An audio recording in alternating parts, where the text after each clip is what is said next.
Hi everyone, this is Rupesh Kumar and welcome you all in this IT Jam 2005 to 2016 Mathematical Physics Paper Solution Series. So दिन बाद फिर से मैं एक बार video lecture करने के लिए आया हूँ थोड़ी।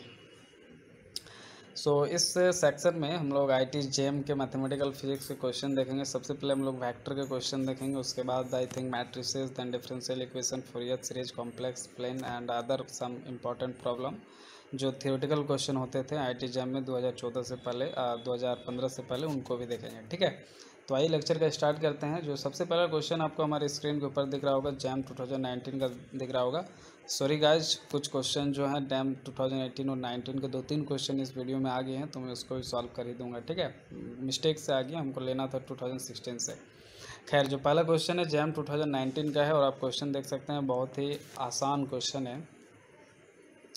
क्वेश्चन है a unit vector perpendicular to the plane containing a is equal to i cap plus j cap minus 2k cap and b is equal to 2i cap minus j cap plus k cap is.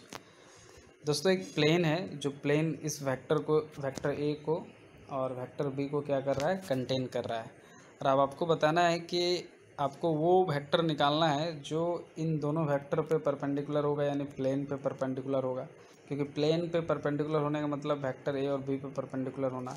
तो पहले वो vector हम लोग निकाल लेते हैं जो ए और बी पे क्या हो, परपेंडिकुलर हो, यानी कि इन दोनों के प्लेन पे, जिस प्लेन पे ये दो वेक्टर है उस पर परपेंडिकुलर हो। उसके बाद उस वेक्टर का जो परपेंडिकुलर होगा प्लेन पे, यानी कि वेक्टर ए पे और वेक्टर बी पे, उसका यूनिट वेक्टर निकालना है। तो अपने को मालूम है कि कोई भी वेक्टर अगर ए अपने को मिल जाए तो उसका यूनिट वेक्टर ए कैप कैसे निकालेंगे दोस्तों, vector A divided by magnitude of vector A. तो ये अपना मालूम है। तो पहला टास्क जो है हमारा क्या है वो, कि हम परपेंडिकुलर वेक्टर निकाल ले पहले उस प्लेन पे जिस प्लेन में वेक्टर ए और बी कंटेन है। तो आप देख सकते हैं कि अगर हम लोग क्रॉस प्रोडक्ट निकाल लें, ये वेक्टर जैसे ए है और ये वेक्टर बी है, अगर ये दोनों का हम लोग क्या निकाल लें, क्रॉस प्रोडक्ट निकाल लें, तो आपको मालूम होगा दोस्तों, जैसे ए क्रॉस बी जैसे ही हम लोग करेंगे तो हमको जो नया वेक्टर सी मिलने वाला है, ठीक है, वो वेक्टर सी जो होगा वो प्लेन वेक्टर ए और वेक्टर बी दोनों पे क्या होगा, परपेंडिकुलर होगा। इतना कंसेप्ट तो आपको मालूम होगा। इसका मतलब क्रॉस प्रोडक्ट निकालने से जो वेक्टर आएगा वो प्लेन पे परपेंडिकुलर होगा कंटेनिंग ए एंड बी। तो आइए ए क्रॉस बी निकाल लेते हैं। चलिए ए क्रॉस बी निकाल रहे हैं, तो डिटर्मिनेंट मेथड लगाते हैं, आई cap j cap k cap. और आप देख सकते हैं आई का कोफिशिएंट ए वेक्टर के केस में आई का कोफिशिएंट 1 है, जे का कोफिशिएंट भी +1 है और के का कोफिशिएंट -2 है। तो देखिए 1 1 -2। उसी तरह बी का अगर आई जे और के का कोफिशिएंट लिखेंगे तो आप यहाँ पे देख सकते हैं कि 2 -1 और +1, तो 2 -1 और +1। दोस्तों अब आप क्या करेंगे, रो और कॉलम को बंद कर देंगे। तो ये रो और कॉलम को बंद कर दीजिए। तो ये देखिए 1 1 जा 1 और -1 -2 +2, तो 1 -2 और बीच में फार्मूला का ये माइनस होता है और आई कैप। फिर से फार्मूला का माइनस आएगा यहाँ पे, क्योंकि ये प्लस माइनस प्लस चलता है दोस्तों, डिटर्मिनेंट रूल। और ये जे कैप आएगा, अब सेकंड का लेना है तो ये क्लोज हो जाएगा। तो देखिए 1 1 जा 1 और बीच में होता है फार्मूला का माइनस और 2 दूना -4। तो यहाँ से देखिए 2 दूना -4 आ गया और बीच में फार्मूला का माइनस, तो माइनस माइनस +4 जे कैप। अब प्लस फिर से प्लस के कैप आ गया और अब जो आएगा वो देखिए प्रोडक्ट क्या आएगा, अब ये ब्लॉक हो जाएगा। तो ये 1 और 1 -1, देखिए -1 और बीच में फार्मूला का माइनस है देखिए, और ये 2 1 जा 2, तो देखिए 2 1 जा 2। अब इसको आप सॉल्व कर लीजिए, तो देखिए -i कैप -5 जे कैप -3 के कैप हो गया। और इसका अगर यूनिट वेक्टर निकालेंगे तो therefore n cap is equal to A cross B, यानी कि जो वेक्टर ए क्रॉस बी आया है, ये जो आप देख पा रहे होंगे, इसको अगर आप वेक्टर सी मान लें तो भी कोई बात नहीं, और अगर ए क्रॉस बी ही रहने दो कोई बात नहीं। ये एक परपेंडिकुलर वेक्टर है जो ए और बी पे परपेंडिकुलर है। तो इस वेक्टर को, यानी कि ये वाला वेक्टर और इसका अगर मैग्नीट्यूड ले लें हम लोग, तो जो वेक्टर मिलेगा वो यूनिट वेक्टर होगा perpendicular to the plane which contains A and B. तो चलिए देखते हैं इसका कितना होता है। ए क्रॉस बी वेक्टर तो इतना ही रहेगा दोस्तों, और इसका मैग्नीट्यूड लेंगे तो कितना हो जाएगा, आपको मालूम मैग्नीट्यूड कितना होता है, √अंडर आई का कोफिशिएंट का स्क्वायर। तो आई का कोफिशिएंट का स्क्वायर -1 है, -1 का स्क्वायर +1, प्लस -5 का स्क्वायर 25 प्लस -3 का स्क्वायर 9। तो अभी देख सकते हैं 9 1 10 और 25 35, तो √35 यानी कि जो ये मैग्नीट्यूड है ये √35 है, यानी कि जो वेक्टर है उसको देखिए √35 से हम लोग डिवाइड कर दिया है। तो ये जो आपको एक वेक्टर दिख रहा है -i cap -5 j cap -3 k cap divided by √35, ये जो यूनिट वेक्टर है n कैप, ये क्या है, perpendicular to the plane a and b। आशा करता हूँ आपको समझ में आया होगा। तो इस तरह से हमारा जो ऑप्शन डी है दोस्तों क्या है, करेक्ट ऑप्शन है।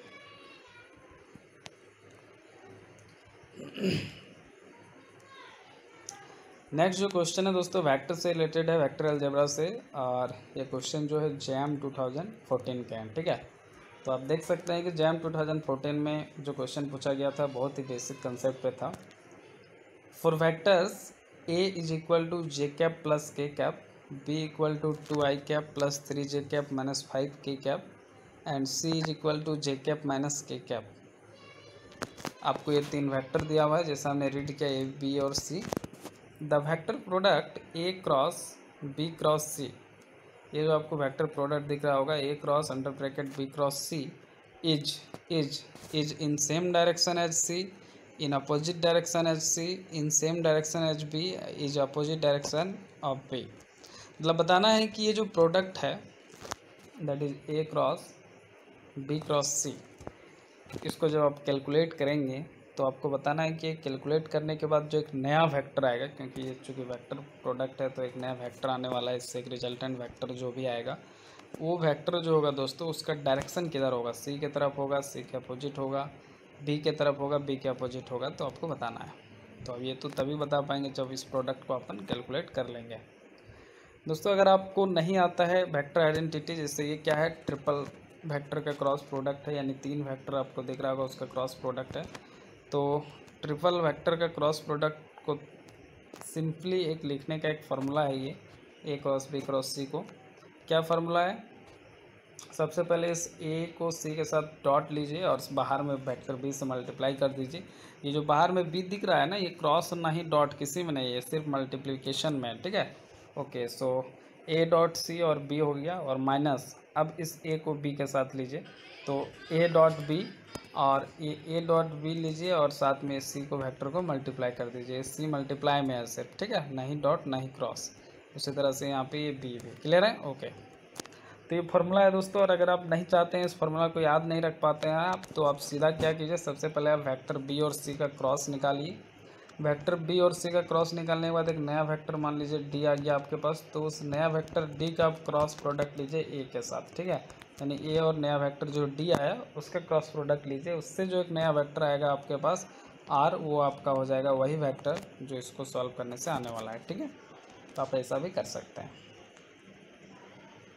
लेकिन चूँकि क्रॉस प्रोडक्ट लेने से आपको टाइम ज़्यादा लगेगा, एग्जाम में टाइम कम होता है। लेकिन ये फार्मूला अगर याद है तो देखिए आपको डॉट प्रोडक्ट लेना है, इसमें समय बहुत ही कम लगता है, तो याद रखने से आपके लिए ज़्यादा फलदायक है, बेहतर है। तो आइए चलिए पहले ए डॉट सी ले लेते हैं। ए डॉट सी लेंगे तो देखिए जे कैप 1 और के कैप -1, तो 1 -1 हो गया, और साथ में वेक्टर भी मल्टीप्लाई में है।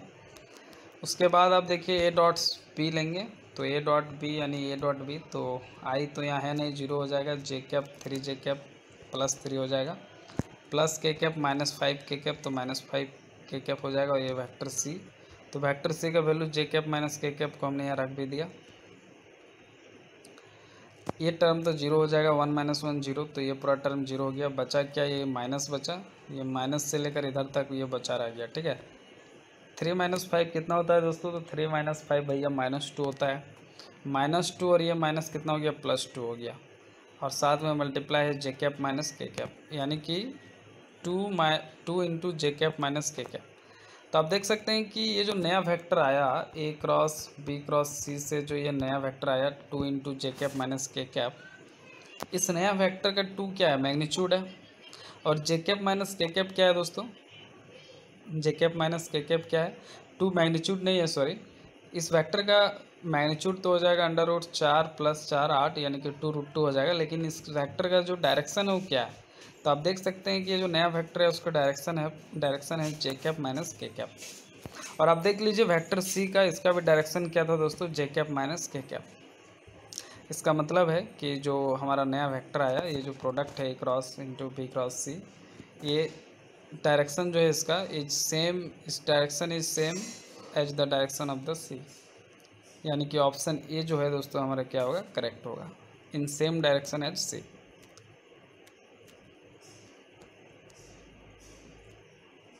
दोस्तों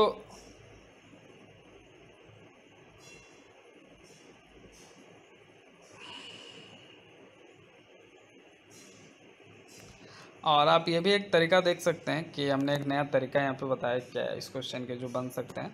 अब देखिए यहाँ पे ए क्रॉस बी क्रॉस सी है, तो इसका मतलब क्या है कि ये जो हमारा है product, it is perpendicular to plane a and b and hence along c. लेकिन अगर ऐसा रहे कि बाहर में अगर इधर ही ए क्रॉस बी का अगर ब्रैकेट रहे और इन क्रॉस सी रहे, जस्ट अभी जो था उसका उल्टा, तो it is perpendicular to plane b and c and it is so always it is along ए।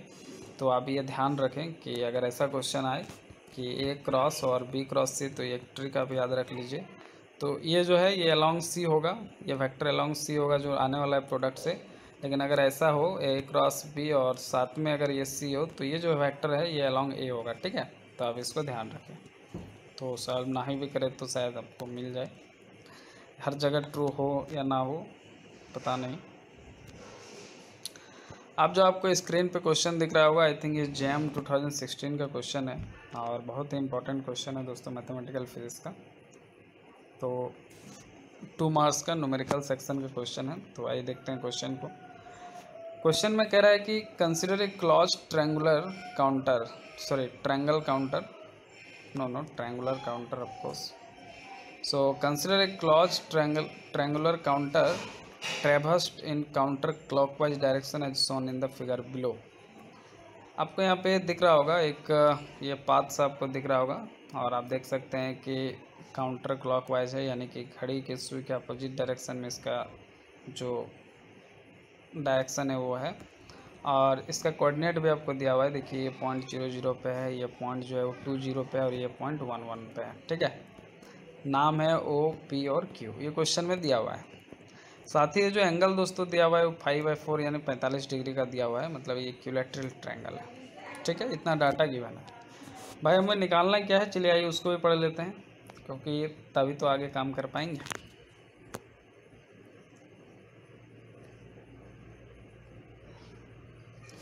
हमें निकालना है the value of the integral line integral F dot D L evaluated along this counter for a vector field f is equal to y I cap minus x j cap।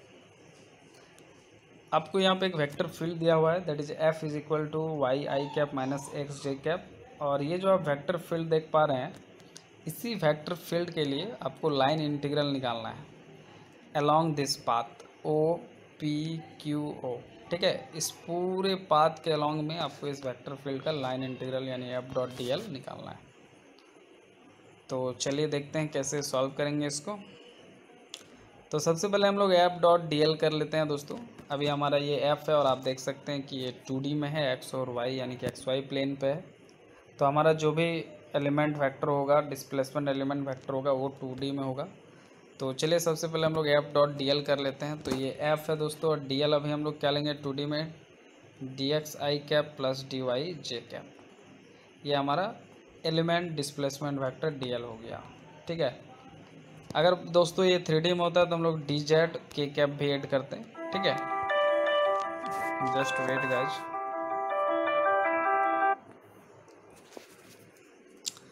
मेरा alarm गलती से set हो गया था। खैर, तो 3D में रहता है तो D x D Z k cap भी ऐड करते हैं। फिलहाल अभी हम 2D में है तो डी एल कितना होगा, डी एक्स आई कैप और डी वाई जे कैप, ठीक है।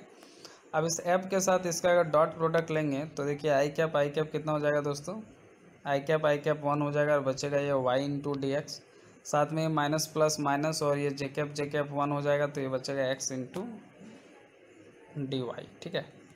यानी कि एक्स इंटू डी वाई बचेगा इधर।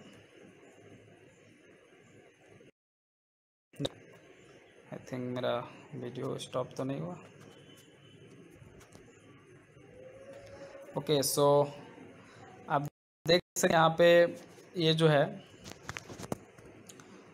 हमने एफ डॉट डी एल निकाल लिया, Y D x minus X D Y, और अब हम इसको निकालेंगे। ठीक है, एफ डॉट डी एल को निकालेंगे। सबसे पहले अलॉन्ग पाथ ओ पी निकालते हैं, फिर पी क्यू निकालेंगे, फिर क्यू ओ निकालेंगे और तीनों को निकाल के जोड़ देंगे। ठीक है, तो चलिए देखते हैं। सबसे पहले अलॉन्ग पाथ ओ पी, तो डायग्राम भी होना चाहिए मेरे सामने। Okay, so along path O P, अगर आप ओ पी पाथ की बात करें तो आप इस ओ पी पाथ में देख सकते हैं कि चूँकि ये जो पाथ ओ पी है ये अलॉन्ग एक्स एक्सिस है, इसका मतलब इस एक्सिस के अलॉन्ग में कोई भी वाई कंपोनेंट नहीं है, यानी कि वाई एक्सिस जीरो है। तो वाई एक्सिस जीरो है मतलब वाई कोऑर्डिनेट जीरो है। Y equal to zero line है ये, यानी वाई इक्वल टू जीरो है, तो इसको डिफ्रेंशिएट कीजिए, डी वाई इक्वल टू भी जीरो आ गया। तो सबसे पहले यहाँ सब्स्टिट्यूट कर लो भाई, डी वाई भी जीरो हो गया और वाई भी जीरो हो गया, वाई की जगह जीरो, डी वाई भी जीरो। तो ओ पी पाथ के लिए पूरा एफ डॉट डी एल जो इंटीग्रेशन आने वाला है वो कितना आने वाला है, जीरो। ठीक है, तो ये चलिए बड़ा आसानी से एक काम हो गया। अब हम लोग किस पाथ के लिए करेंगे, अब हम लोग करेंगे इस पाथ के लिए, अलॉन्ग पाथ पी क्यू। तो पी क्यू पाथ को करने के लिए इस एक्सिस का हमें इक्वेशन चाहिए। ठीक है, जैसे जब हम लोग ओ पी पाथ कर रहे थे तो चूंकि ये एक्स एक्सिस था और एक्स एक्सिस का इक्वेशन क्या होता है, वाई इक्वल टू जीरो। तो अब जब हम लोग पी क्यू पाथ करेंगे तो पी क्यू पाथ का हमें क्या चाहिए, इक्वेशन चाहिए। ये तो एक्स, ना तो एक्स है ना तो वाई है, तो इसका इक्वेशन निकालना पड़ेगा। तो दोस्तों आप देख सकते हैं कि पी का पॉइंट है 20 कोऑर्डिनेट और क्यू पॉइंट का कोऑर्डिनेट है 11। और आप क्लास 12 में या 11 में शायद पढ़े होंगे कि 2 पॉइंट इक्वेशन, यानी 2 पॉइंट है तो उसका इक्वेशन कैसे निकालते हैं। तो आइए आज मैं आपको फार्मूला बताऊंगा। ओके गाइज, सो आप देख सकते हैं ये फार्मूला होता है y minus Y one by x minus x one is equal to Y two minus Y one by x two minus x one. ये 2 पॉइंट का फार्मूला है, जहाँ पे y1 x1 पहला पॉइंट का कोऑर्डिनेट है और x2 y2 दूसरा पॉइंट का। तो फिर से एक बार हम लोग यहाँ पे देख लेते हैं कि हमारा पॉइंट क्या है। ये देखिए हमारा x1 y1 है p, और q जहाँ हम जा रहे हैं फाइनली वो हमारा x2 y2 है, यानी कि x1 2 है y1 0 है, सॉरी x1 2 है हाँ, और y1 0 है, x2 और y2 दोनों 1 1 है। ठीक है, तो चलिए पुट करते हैं इसको। y तो जगह अपना और माइनस y1, तो y1 कितना है दोस्तों, y1 0 है, तो y माइनस 0 हो गया। x और x1, तो x1 2 है इज इक्वल टू y2 कितना है दोस्तों, y2 आपका जो है वो है आपका 1 है, माइनस y1 कितना है, 0 है। x2 आपका कितना है दोस्तों, 1 है, और x1 कितना है आपका 2 है। तो अब देखिए इसको सॉल्व करके कितना है, ऊपर में 1 और नीचे में -1, तो ये फाइनली 1 बाई -1 यानी -1 आ गया, तो ये -1 हो गया। अब आप देखिए इसको y माइनस 0 वाई, तो y और इधर कुछ नहीं तो 1 है, तो y इंटू 1 वाई, और इधर ये माइनस मल्टीप्लाई होगा तो माइनस एक्स प्लस 2, यानी y इक्वल टू आ गया माइनस एक्स प्लस 2, यानी ढंग से लिख ले तो y equal to 2 minus X. दोस्तों अगर y equal to 2 minus X है तो आप यहाँ से dy भी निकाल सकते हैं। तो चलिए dy निकाल लीजिए, dy निकालेंगे तो ये 2 कांस्टेंट का 0 हो जाएगा और ये माइनस एक्स का हो जाएगा dx, यानी माइनस dx। अब अगर आप एफ डॉट डी एल निकालेंगे तो दोस्तों ये हमारा पी क्यू पाथ का इक्वेशन हो गया, y equal to 2 minus X. ठीक है, और डी वाई इक्वल हो गया माइनस डी एक्स। तो चलिए आप सब्स्टिट्यूट करते हैं हम लोग। तो अगर हम लोग एफ डॉट डी एल करेंगे यहाँ पे, ये एफ डॉट डी एल है, तो y इंटू डी एक्स है सबसे पहले माइनस एक्स डी वाई। तो चलिए y इंटू डी एक्स, तो y इंटू डी एक्स, तो y की जगह 2 माइनस एक्स देखिए हमने रख दिया यहाँ पे, और ये D x plus x d x को हमने देखिए उसके बाद हमारा क्या है दोस्तों, एक्स डी वाई है ना हमारे, उसके बाद क्या था माइनस एक्स डी वाई था, तो एक्स को हमने रहने दिया और डी वाई के बदले माइनस डी एक्स रख दिया, तो माइनस माइनस ये प्लस हो गया और ये डी वाई डी एक्स बन गया। तो देखिए प्लस एक्स डी एक्स। हम दरअसल एक वेरिएबल में चेंज करना चाह रहे हैं इंटीग्रल को सेपरेटली, जैसे इस इंटीग्रल को हमने एक्स में कन्वर्ट कर दिया, इसको भी हमने एक्स में कन्वर्ट कर दिया। आप चाहे तो वाई में भी कन्वर्ट कर सकते हैं, डजेंट मैटर। आप चाहे तो y में इस पूरा इंटीग्रल को कन्वर्ट कर लें इस रिलेशन को यूज करके और इस रिलेशन को यूज करके इक्वेशन को, या फिर आप इसको भी y में पूरा कन्वर्ट कर लें और आप सॉल्व कर लें। ठीक है, आपकी मर्जी, लेकिन एक में ही कन्वर्ट करोगे तभी तो आप लिमिट ले पाओगे, डिफरेंशियल आसानी से सॉल्व कर पाओगे इंटीग्रेशन। तो अब देखिए बड़ा आसानी से 2 minus X d x solve हो जाएगा। अब देखिए दोनों इंटीग्रल में डी एक्स कॉमन है, तो हम लोग एक इंटीग्रल में कन्वर्ट कर सकते हैं उसको।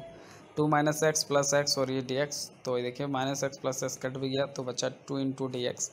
और x का लिमिट क्या है दोस्तों, आप देख सकते हैं कि इनिशियल पॉइंट हमारा जो है वो p है और यहाँ पे हमारा x कोऑर्डिनेट है 2। फाइनल पॉइंट हमारा q है पी क्यू पाथ के लिए, चूँकि इस डायरेक्शन में जाना है, डायरेक्शन बहुत मैटर करता है दोस्तों। नहीं लेंगे अगर आप डायरेक्शन अपोजिट ले लेंगे तो एक माइनस साइन आएगा तो फिर आंसर गलत आएगा।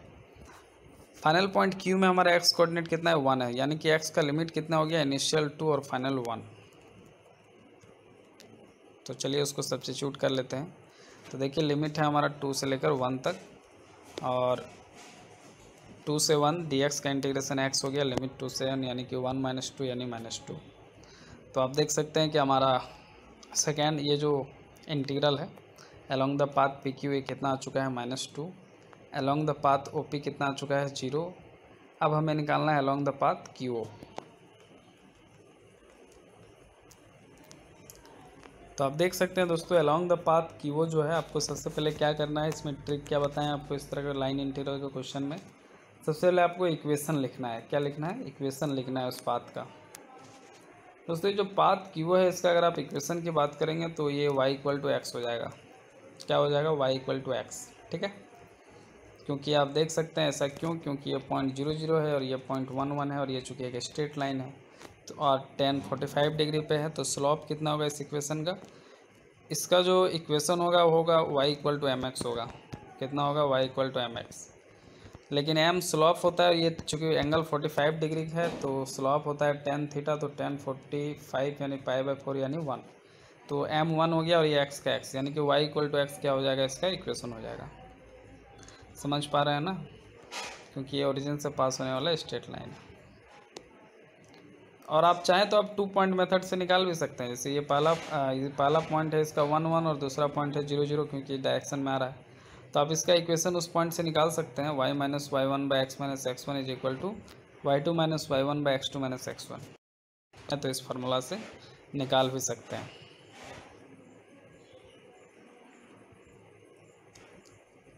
तो along path Q O equation क्या हो गया हमारा, y इक्वल टू एक्स हो गया, तो d y equal to d x हो गया अगर डिफ्रेंशिएट करेंगे दोनों साइड तो, ठीक है। अब एफ डॉट डी एल हमारे क्या है भाई, एफ डॉट डी एल देख लेते हैं, चलिए आइए। एफ डॉट डी एल है हमारा वाई डी एक्स।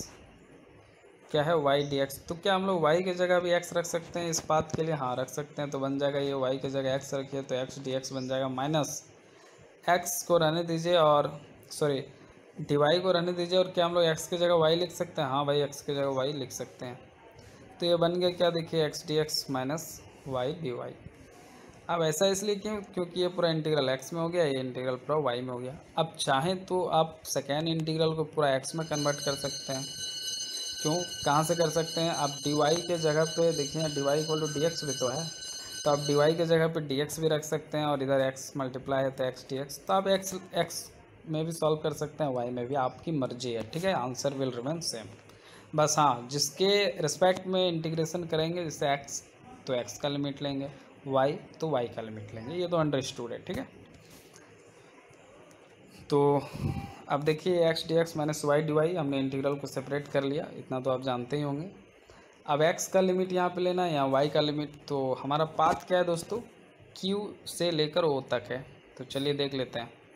आप देख सकते हैं क्यू है और ये ओ है, तो Q से O तक में इनिशियल पॉइंट Q है और फाइनल पॉइंट O है। तो इसका लिमिट 1 से 0 है x का, और y का भी लिमिट इनिशियली देखिए यहाँ y का लिमिट 1 है और फाइनली y का लिमिट 0 हो रहा है। तो 1 से 0 और उसका भी 1 से 0, तो दोनों का लिमिट क्या है दोस्तों, सेम है।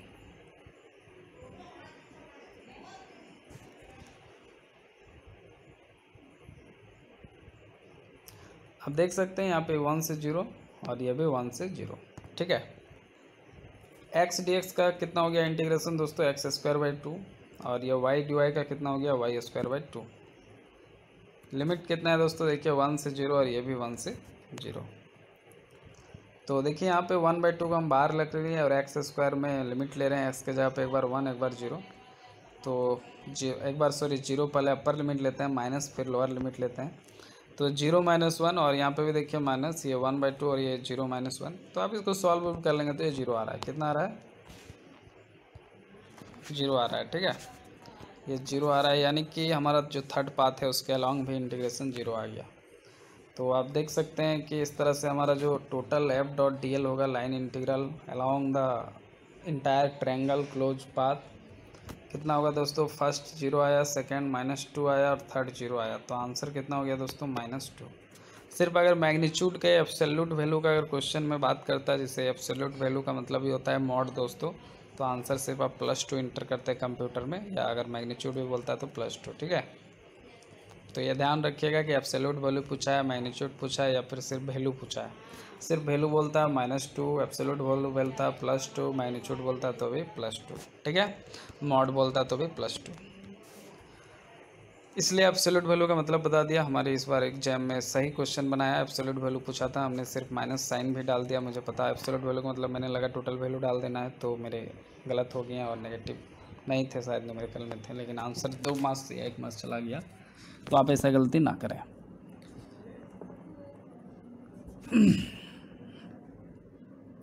तो इस क्वेश्चन का आंसर कितना हो गया दोस्तों -2।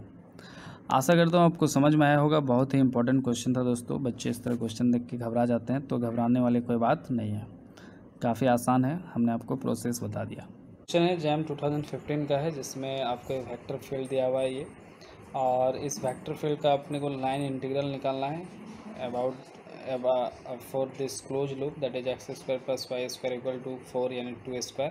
आप देख सकते हैं कि ये रेडियस 2 मीटर का, यानी कि रेडियस 2 का, मीटर तो नहीं बोल सकते, यूनिट गिवन नहीं है, रेडियस 2 का ये एक सर्किल है इन XY प्लेन। और ये जो सर्किल है वो Z एक्सिस में Z = 2 पे है, यानी कुछ इस तरह से। ये अगर Z एक्सिस है तो सर्किल यहाँ पे है, और ये X एक्सिस Y एक्सिस है। सेंटर से डिस्टेंस Z = 2 है। ठीक है, मतलब अबव है ओरिजिन से। ठीक है, Z एक्सिस की ओर 2 डिस्टेंस पे, 2 यूनिट डिस्टेंस पे। तो क्लॉक और जो ये ओरिएंटेशन है सर्किल का, ये क्या है, काउंटर क्लॉकवाइज, यानी कि कुछ इस तरह से एंटी क्लॉकवाइज है। तो चूँकि F.dr अगर करेंगे दोस्तों हम लोग XYZ प्लेन में, तो ये F है, और इसका अगर dr के साथ मल्टीप्लाई करेंगे, यानी कि डिस्प्लेसमेंट वेक्टर।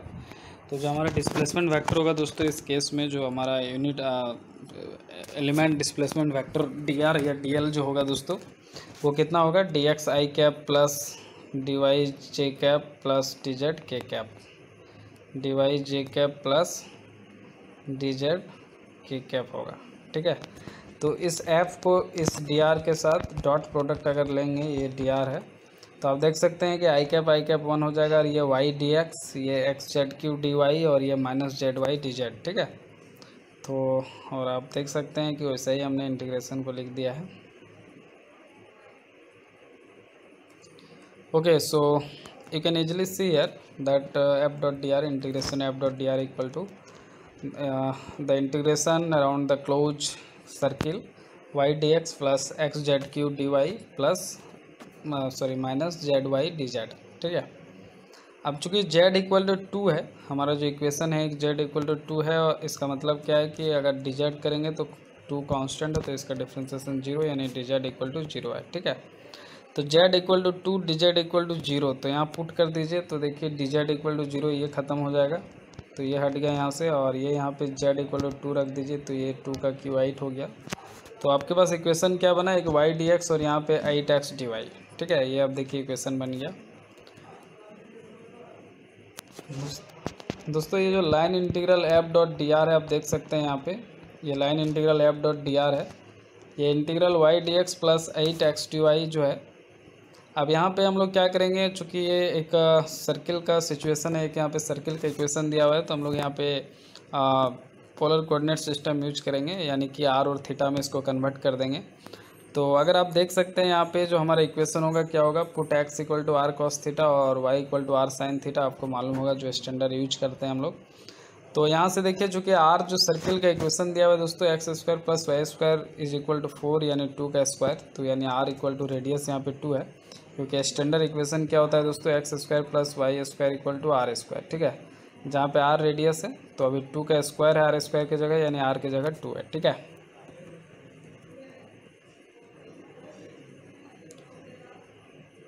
यानी x = r cos थीटा की जगह आप 2 cos थीटा और y = r sin थीटा की जगह 2 sin थीटा इस्तेमाल कर सकते हैं, क्योंकि r = 2 है।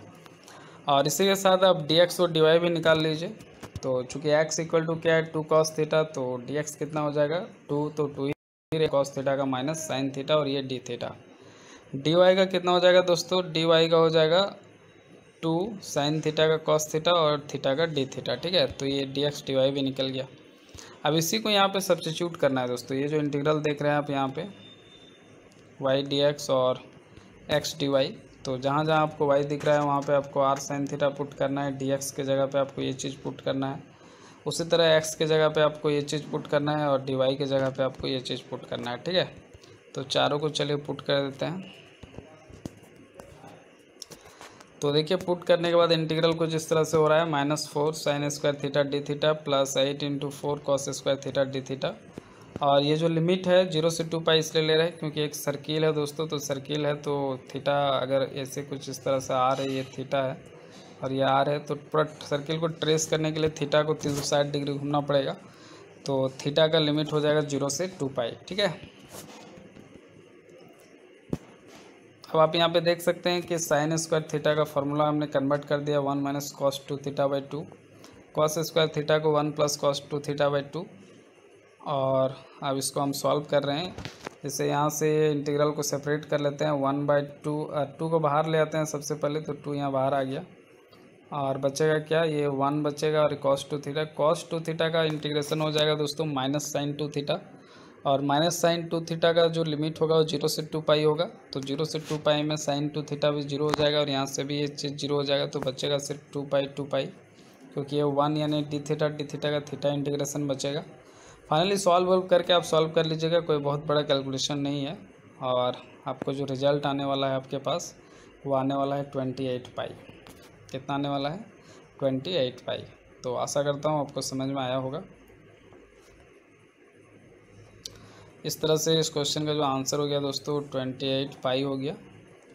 आइए देखते हैं नेक्स्ट क्वेश्चन।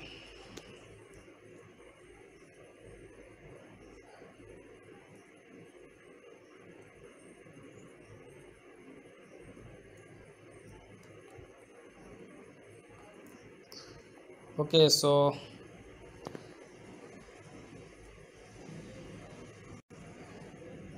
नेक्स्ट क्वेश्चन जो है दोस्तों जैम 2014 का है, आईआईटी कानपुर के द्वारा क्वेश्चन सेट किया गया था। क्वेश्चन है the line integral A.dl of a vector field that is AXY is equal to 1/r² minus y i plus xj where r² is equal to x² plus y² is taken around a square of side unit length and centered at x0 y0 with mod of x0 is greater than 1/2 and mod of y0 is greater than 1/2. If the value of the integral is L, then what is the value of the integral? अपने को line integral निकालना है A.dl for vector field. ये vector field दिया हुआ है और जहाँ पे आपको जो r यहाँ पे दिख रहा है r² का मतलब ये कुछ x² प्लस y² है, इज टेकन अराउंड स्क्वायर। ये जो आपको निकालना है दोस्तों लाइन इंटीग्रल, ये स्क्वायर के अराउंड में निकालना है। इसका यूनिट लेंथ है, मतलब लेंथ 1 मीटर है सारा साइड का, ये 1 1 1। और सेंटर्ड कहाँ पे दोस्तों, x0 y0 पे सेंटर्ड है। मतलब आप देख सकते हैं इस तरह से कुछ कि ये जो सेंटर्ड है इस स्क्वायर का, देखिए आप यहाँ पे वो x एक्सिस से x0 डिस्टेंस पे है और y एक्सिस से y0 डिस्टेंस पे, मतलब कुछ इस तरह से स्क्वायर यहाँ पे xy प्लेन में है। यानी कि ये जो स्क्वायर है वो हमारा xy प्लेन पे है। ठीक है, और ये x0 y0 जो सेंटर दिया है such that mod of x0 is greater than 1/2 and y0 is also greater than 1/2, यानी कि plus x axis plus y axis में है। इफ द और ये जो इंटीग्रल है इसका वैल्यू आप ये जो वेक्टर ए है दोस्तों उसका जो लाइन इंटीग्रल आपको निकालना है A.dl। इस इंटीग्रल को L माना है तो उस L का वैल्यू पूछा है।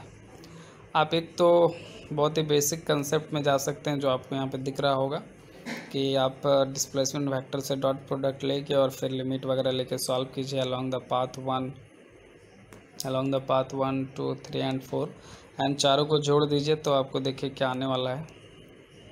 चारों के अलोंग आप कीजिएगा तो जो फाइनली कट छट के आएगा दोस्तों कितना आने वाला है, 0 आने वाला है, which is independent of path. और अगर आप इसको बेसिक फार्मूला से अगर सॉल्व करेंगे तो चूँकि लाइन इंटीग्रल और सरफेस इंटीग्रल में एक रिलेशन होता है दोस्तों according to Stokes theorem. Stokes theorem क्या कहता है, और लाइन इंटीग्रल डीएल और सरफेस इंटीग्रल डीएस में रिलेशन बताता है। उसका रिलेशन होता है कि मान लीजिए कोई वेक्टर आपके पास एफ़ है और उसका अगर आपके पास line integral F dot D R है, तो अगर इसको आप सरफेस इंटीग्रल में कन्वर्ट करेंगे तो आप इस एफ़ का कर्ल ले लीजिए, यानी कि कर्ल ऑफ एफ़, और सरफेस इंटीग्रल में कन्वर्ट हो गया dot n cap unit vector of the surface and d s. ठीक है, ये दोस्तों तरीका है।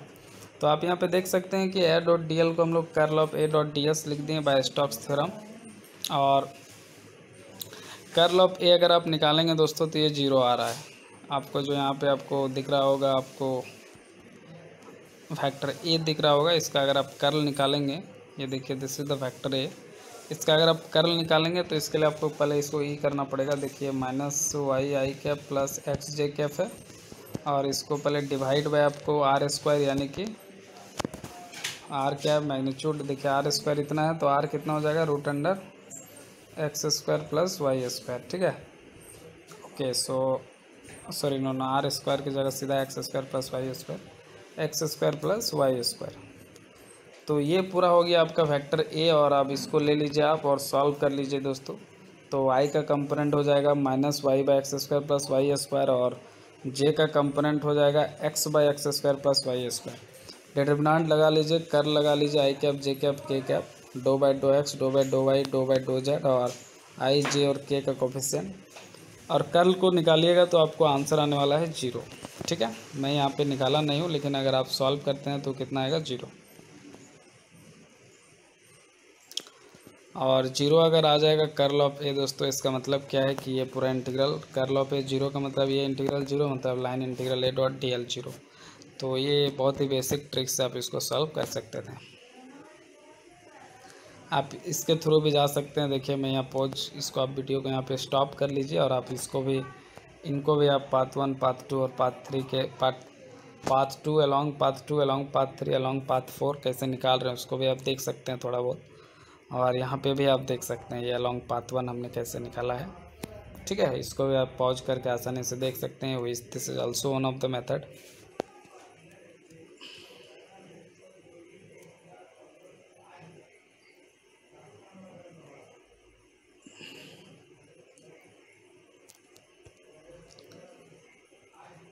नेक्स्ट जो क्वेश्चन है दोस्तों जैम का, वो जैम 2011 का है।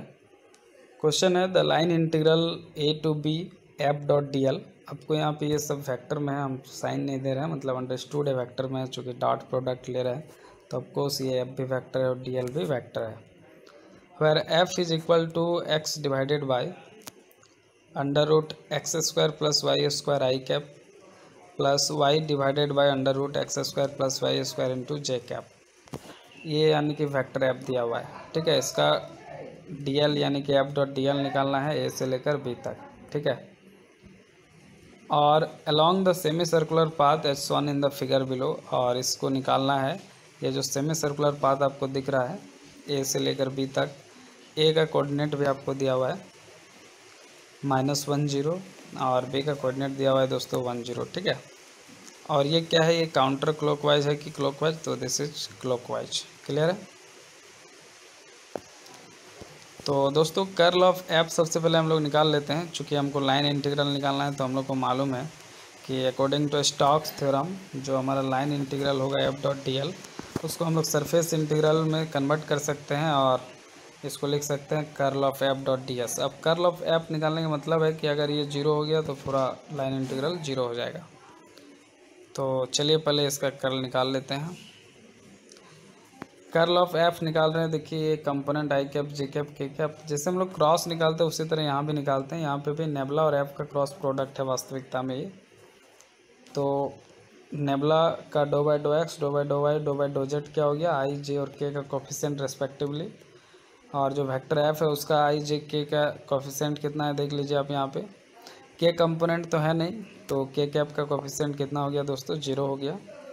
और यहाँ पे आई कैप का कोफिशिएंट इतना है और जे कैप का कोफिशिएंट इतना है। ठीक है, ये आई कैप का कोफिशिएंट कितना है, x by root under x square plus y square, और जे कैप का कोफिशिएंट कितना है, y by root under x square plus y square. इसको पूरा आप अगर सॉल्व कीजिएगा दोस्तों, जैसे आप ये ब्लॉक कर दीजिए, इसको ब्लॉक कर दीजिए, do by do x of 0 do by do y of zero तो देखिए जीरो हो गया, और do by do z of this तो ये पूरा, चूँकि जेड का यहाँ पे कोई कंपोनेंट नहीं तो ये भी कांस्टेंट ट्रीट होगा, तो जीरो, तो जीरो माइनस जीरो आई कैप। ठीक है,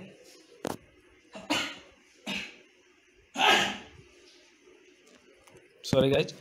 उसके बाद आप वाई कंपोनेंट के लिए देखिए क्या कीजिएगा, माइनस जे कैप लगा दिया हमने, डिटरमिनेंट रूल ऐसे होता है प्लस माइनस प्लस, तो अब ये माइनस जे कैप यहाँ पे देखिए माइनस यहाँ और ये जे कैप, और बीच में जो एलिमेंट है उसको कैसे कैलकुलेट करते हैं कुछ इस तरह से, ये ब्लॉक के साथ ये ब्लॉक हो गया, तो do by do x of zero देखिए जीरो आ गया, और do by do z of this, तो जेड के साथ ये सारा चूँकि कांस्टेंट है, एक्स और वाई का कंपोनेंट है, फंक्शन है, तो ये जीरो, तो जीरो माइनस जीरो जे कैप।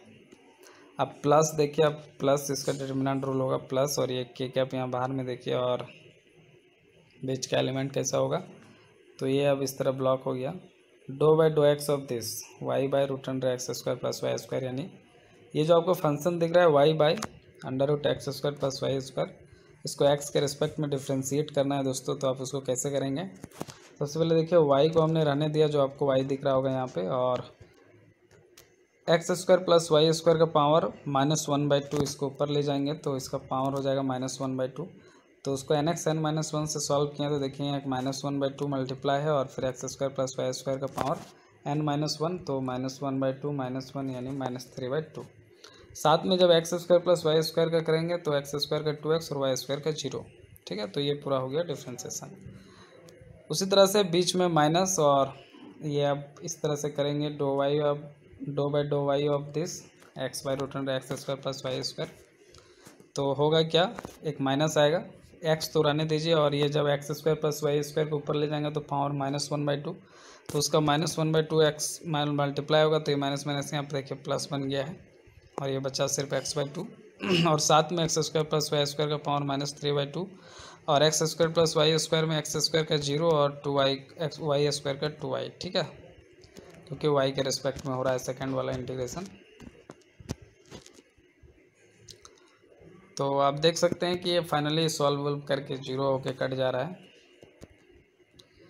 ये दो कंपोनेंट तो जीरो था ही, थर्ड कंपोनेंट भी देखिए सेम चीज़ आ गया, दिस माइनस दिस, तो दिस माइनस दिस सेम चीज़ है तो जीरो हो जाएगा, तो पूरा कर्ल जीरो आ गया, मतलब कर्ल ऑफ एफ जीरो, मतलब ये इंटीग्रल जीरो, मतलब लाइन इंटीग्रल जीरो। तो इस क्वेश्चन का आंसर क्या होगा दोस्तों, ऑप्शन बी इसका करेक्ट ऑप्शन होगा जीरो। आशा करता हूँ आपको समझ में आया होगा, और आइए देखते हैं नेक्स्ट क्वेश्चन।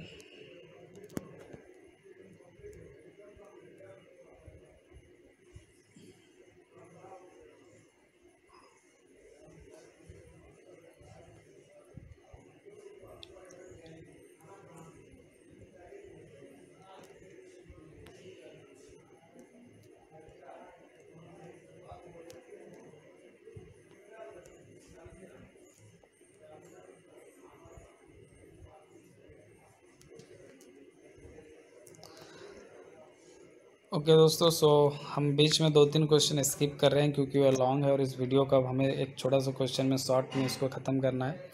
पार्ट टू में उन बाकी रिमेनिंग क्वेश्चन को हम लोग देखेंगे। तो क्वेश्चन है दोस्तों जैम 2005 का है, उसमें दो पार्ट था, थ्योरेटिकल क्वेश्चन था। पार्ट ए आप देख पा रहे हैं, determine whether the force represented by F of x y is equal to k times x square plus y square i cap plus two x y j cap is conservative और not. Here k equal to 1 newton per metre square. तो k का value तो 1 हो ही गया, इसको हटा ही दीजिए। और कर्ल ऑफ एफ निकालते हैं। अगर ये कर्ल ऑफ एफ जीरो हो गया मतलब फोर्स कंजर्वेटिव है, और अगर नॉट इक्वल टू जीरो हुआ तो कंजर्वेटिव नहीं होगा। तो कर्ल ऑफ एफ निकालने का मतलब है दोस्तों कुछ इस तरह से, आई cap j cap k cap, और ये कर्ल का कोफिशिएंट क्या होगा, आई जे के।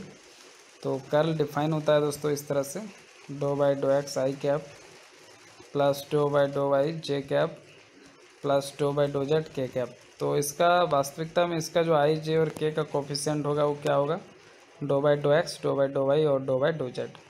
वास्तविकता में क्रॉस प्रोडक्ट ही ले रहे हैं हम लोग, इस नेबुला वेक्टर और एफ वेक्टर का क्रॉस प्रोडक्ट है ये। तो सबसे पहले जो फर्स्ट वेक्टर है यानी कि नेबुला वेक्टर, उसका आई जे और के का कंपोनेंट क्या होगा, do by do x, do by do y, do by do z. और जो वेक्टर एफ है इसका आई जे के का कोफिशिएंट क्या है उसको भी देख लेते हैं। तो वेक्टर एफ का आई का कोफिशिएंट है x square plus y square, j का कोफिशिएंट है 2xy, देख सकते हैं आप, लिख दिया हमने। और के का कोफिशिएंट, तो भाई चूँकि के मौजूद ही नहीं है तो के का कोफिशिएंट कितना हो गया, 0 हो गया। अब इसका निकालना है अपने को दोस्तों क्रॉस प्रोडक्ट। तो आप सबको मालूम होगा कि सबसे पहले फर्स्ट कॉलम और फर्स्ट रो को ब्लॉक करते हैं। अब लेते हैं क्रॉस प्रोडक्ट, तो do by do y of 0 0, do by do z of 2xy, तो 0 क्योंकि यहाँ पे जेड का कोई कंपोनेंट नहीं है दोस्तों। उसके बाद उसी तरह से अगर आप जे का कोफिशिएंट का अगर करेंगे दोस्तों तो ये प्लस माइनस प्लस चलता है रूल, तो ये माइनस जे कैप, देखिए माइनस और ये जे कैप।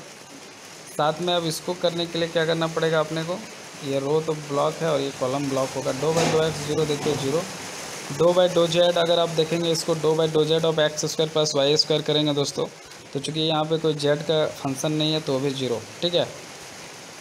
थर्ड कंपोनेंट देखिए प्लस के कैप हो गया, और थर्ड कंपोनेंट में कुछ इस तरह हो जाएगा, dough by do x of this, dough by do x of 2xy करेंगे तो 2y रह जाएगा और x का हो जाएगा 1, तो 2y माइनस ये देखिए do by do y of this करेंगे तो एक्स स्क्वायर का 0 और वाई स्क्वायर का 2y, तो 2y माइनस 2y ये भी 0 हो गया दोस्तों। तो इस तरह से आप देख सकते हैं कि जो हमारा पूरा कर्ल है, कर्ल ऑफ एफ, वो 0 आ गया। और कर्ल ऑफ एफ 0 होने का मतलब क्या है दोस्तों, कि हमारा जो फोर्स है वो कैसा फोर्स है दोस्तों, कंजर्वेटिव फोर्स है, ठीक है। तो इस लेक्चर में इतना ही रखते हैं और मिलते हैं नेक्स्ट लेक्चर में। तब तक के लिए बने रहिए, अपना ख्याल रहिए, सुरक्षित रहिए और हमारा लेक्चर देखते रहें, साथ में अपनी जेम की प्रिपरेशन करते रहें। और thank you so much for watching, मिलते हैं नेक्स्ट लेक्चर में।